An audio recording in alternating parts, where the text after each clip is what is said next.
On va partir à Moscou, justement. Bonsoir, Piotr Tolstoï. Vous êtes vice-président de la Douma, le Parlement russe. Merci d'être en direct avec nous depuis Moscou. Vous avez été en séance toute la journée. Les députés russes ont validé l'annexion des 4 régions ukrainiennes malgré la condamnation de toute la communauté internationale. Est-ce que vous comprenez notre incompréhension? Écoutez, vous fonctionnez avec les doubles standards. Donc, ce qui concerne Kosovo, vous reconnaissez la Kosovo. Ce qui concerne les résultats des référendums où ont voté les citoyens de l'ex-Ukraine, vous ne le reconnaissez pas. Pour nous, c'est déjà habituel. Donc, nous, on va faire, c'est ce qu'on juge normal. On va protéger les Russes qui habitent en Ukraine et on va continuer à le faire.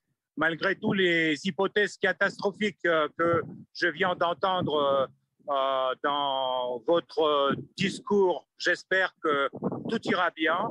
Et je vous signale que l'Europe a l'intérêt que la Russie, au plus vite, gagne cette guerre, parce que les pays nucléaires ne perdent pas les guerres.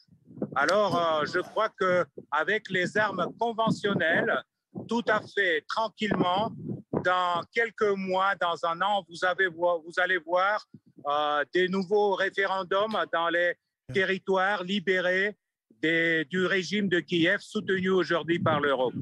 Mais surtout, je trouve que l'argument pour l'Europe, ça serait l'autre chose. Ça ne serait pas la solidarité, soi-disant, des démocraties européennes, mais ça serait la crise économique, notamment la crise de gaz et l'appauvrissement de la classe moyenne. Piotr Tolstoï, j'ai bien compris vos menaces, mais pardonnez-moi, 2 choses sur lesquelles il faut revenir. Vous nous expliquez qu'il y a une guerre, alors que le président russe nous dit lui-même qu'on n'est pas en guerre en ce moment. Comment expliquez-vous cette différence d'analyse? Excusez-moi, j'ai le bruit autour, donc je n'ai pas très bien compris la question. La différence d'analyse en quoi? Ma question est la suivante. Vous venez de parler de guerre, vous venez de nous dire que la guerre avait bien lieu. Alors il se trouve que depuis le début de ce drame qui nous concerne tous, le président russe nous explique qu'il n'y a pas de guerre en ce moment, qu'il n'est pas en guerre. Oui, bon, officiellement, nous ne sommes pas en guerre, c'est l'opération militaire spéciale. Mais je vous signale qu'aujourd'hui, il se déroule sur le territoire russe parce que les 2 républiques et 2 régions ont été adhérés en Russie. Donc, tout ce qui se passe aujourd'hui dans la région de Kherson ou à Donetsk, c'est sur le territoire russe. Et nous, on a la possibilité de renforcer nos efforts militaires, de renforcer notre armée avec les gens mobilisés. Et vous inquiétez pas, on va tout voir ensemble sur le théâtre des actions militaires. Sauf que vous avez perdu Liman ce week-end et que par ailleurs, le dirigeant tchétchène, M. Kadyrov, explique que l'intégralité de l'état-major russe est une catastrophe dans cette guerre. Et surtout, il explique qu'il faut utiliser des armes nucléaires de basse puissance en Ukraine. Il a raison? À mon avis, on a tous les moyens sans utiliser les armes nucléaires tactiques. Mais donc, Kadyrov, il pense surtout, comme nous tous, des vies de nos soldats. Et donc, quand vous avez d'une part 100 000 soldats qui vont périr en Ukraine, ou par exemple 2-3 missiles, donc le choix n'est pas évident. Mais moi, personnellement, j'en suis sûr et certain qu'on ne va pas utiliser les armes nucléaires. On a une doctrine, donc la loi très claire là-dessus. Et on peut l'utiliser seulement s'il y a une menace existentielle à l'ensemble de la territoire russe. Mais maintenant, les choses ont changé. Malgré qu'en Occident, en Ukraine, on ne reconnaît pas les résultats des référendums, on ne reconnaît pas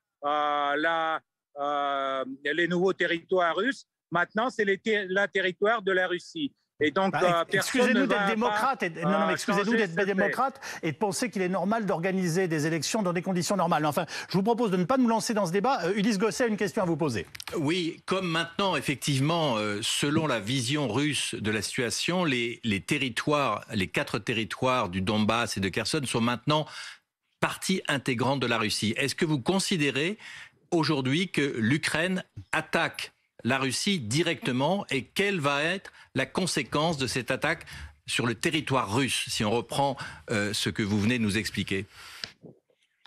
Bien sûr, on considère que notamment l'attaque sur Liman ou les autres petits villages qu'aujourd'hui les Ukrainiens sont très fiers à soi-disant libérer.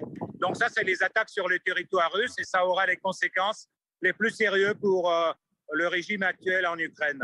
On va aller beaucoup plus loin. On va aller beaucoup plus loin que vous en pensez. Donc, vous inquiétez pas. Donnez le temps et l'armée russe va prendre Kiev. Moi, j'ai pas de doute là-dessus.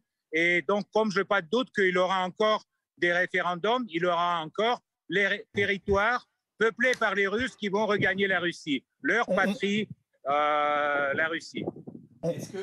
Monsieur Tolstoï, est-ce que à la Douma, qui est le Parlement russe, est-ce que les députés critiquent les militaires russes, compte tenu des échecs qu'ils ont subis, notamment en termes logistiques? On voit que des généraux sont remplacés. Est-ce que les hommes politiques russes critiquent l'armée russe aujourd'hui, comme le fait Kadyrov? Et vous-même, par exemple? Soyons réalistes, aujourd'hui, la Russie, pour l'instant, mène toutes les opérations par l'armée du temps de paix. Donc, on a à peu près 150 000 militaires déployés dans la région.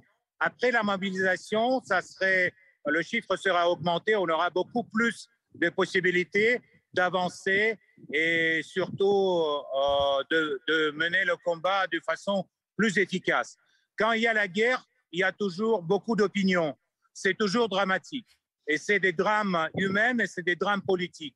Mais je peux vous dire qu'aujourd'hui, les députés, à unanimité, ont voté pour le retour des régions en Russie.